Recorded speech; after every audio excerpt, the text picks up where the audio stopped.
poem is called Human Heart, Franklin Institute. And it is about walking through that heart at an age much beyond when one should walk through that heart. Okay, Human Heart, Franklin Institute. Somebody maintains it. With all those little kids walking through in a stream, leaving fingerprints on the walls, empty juice containers, sneezes, it looks so clean on the inside. This is the left atrium. It receives oxygenated blood and pushes it to the left ventricle. The blood is purified, sent out to the lungs and back. The last time I was here was 20 years ago. The stairs were less narrow, the trip through longer. I bought a Prism when I came out, had my first kiss on the bus ride back to New Jersey. God, I think, when the girl in the heart addresses me as mommy and cries when she sees my face. The doctor says there's a hole in mine, but it's small enough not to matter. I pull the handle of the pinball machine on the same floor as the heart and watch the silver ball sink with a loud clunk into a hole marked Cleopatra. It is then that I hear about medical treatments in Egypt, how they tried to clean the source of reason, the channels of the heart. 72% of the cures listed on the Hearst Papyrus did not work. The little girl finds her mother, who was waiting at the end of the right atrium all along. After my first kiss, my mother said in earnest, "Don't let it happen again." I blow the shimmer wall, and as I walk home, I imagine a whole crew of janitors scrubbing. This is a poem that I am going to be, thank you, reading with Darla and a poet who's also our friend named Charlie Manus, and there's a flyer that's sort of floating around about that event. It's going to be more of a performance, so we're going to be reading the poems together and doing a little bit of acting and such as well, so we hope you can make it. This next poem is a weird poem that I keep not reading because I think it's a little weird, but I'm going to read it tonight. It's more of a narrative poem. It's called Park Benches. I'm thinking of the ones on the sides of Civil War reenactment sites in Virginia. How, while fake battles aren't raging, you can sit and eat your hot dogs, hamburgers, potato chips, and you can do this when fake battles are going on too. In such a setting, a mother can tell her son to use both hands with the watermelon slice to make sure he doesn't choke. While she's at it, she can make sure he doesn't grow a baby in his belly from a swallowed seed. According to Guns N' Roses, I don't need your Civil War.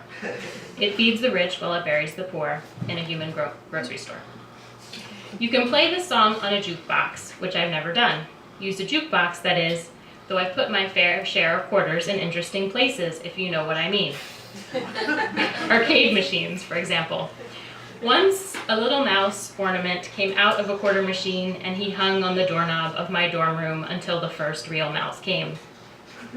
And those machines with the cranes that open and close and drag stuffed animals across the styrofoam pellets, those are cool too. Toy cats lined my childhood beds with the occasional hippo or sea otter next to any of the other indiscernibles that were nevertheless fluffy. Somehow, all of this happened, and I assure you, I needed it to.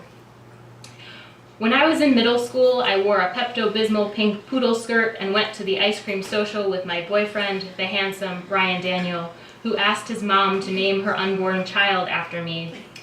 When she miscarried, I knew something profound about something, but I'm still not sure what. If I were to go seek out a diner, I would ask my quarter to play not Guns N' Roses, but Annie DeFranco. The girls are hanging out at the candy store, pumping quarters into the phone because they don't want to go home. And I think, what if no one's watching? What if when we're dead, we're just dead?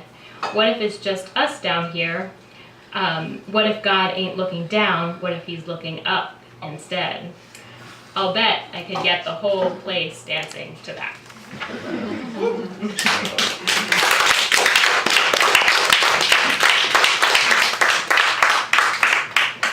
Next poem is called Mosasaur, and it's also, I've been really benefiting from Darla's membership to the Academy of Natural Sciences, so it's also about the Tylosaurus permator. exactly that she was talking about.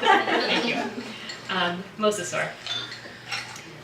This monster feeds on other monsters, but it is more dead than the fleshy catfish in the jar of ethanol. Some are captured in skin, others bone.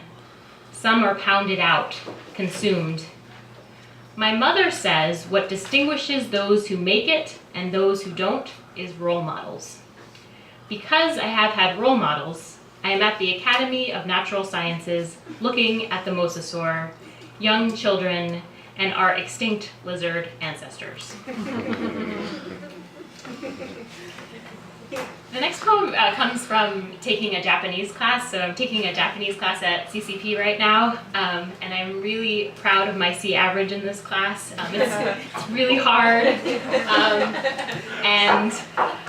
So this is about some of my anxiety about the Japanese class. And so there are 3 different alphabets in the Japanese language, and one of them is called hiragana. And to me, most of the letters look like crosses or crosses with fish doing something or other, which is part of my struggle because there actually are more distinctions than that. But so started this poem. Okay, hiragana. The letter for A is a fish stabbed by a cross. The letter for O is a fish jumping away from the cross. The letters I do not remember are scattered around my living room on receipts for groceries, old assignments, bills I have not paid. Some letters are the breast that Jesus suckled. Some are the cross where Jesus was crucified and where he no longer appears. On the first day of class, Jesus, the student who can rattle off sounds like he has always known them, was called Jesus by our teacher. Jesus, who is the same in Christianity as God. And the crosses that have shaken off the Savior have lined up together to hold up my back in a kind of drift net that I share with silver slipping fish. I am not calm. I do not trust the language that I know, do not trust my flesh to be held by the new language I want inside my bones.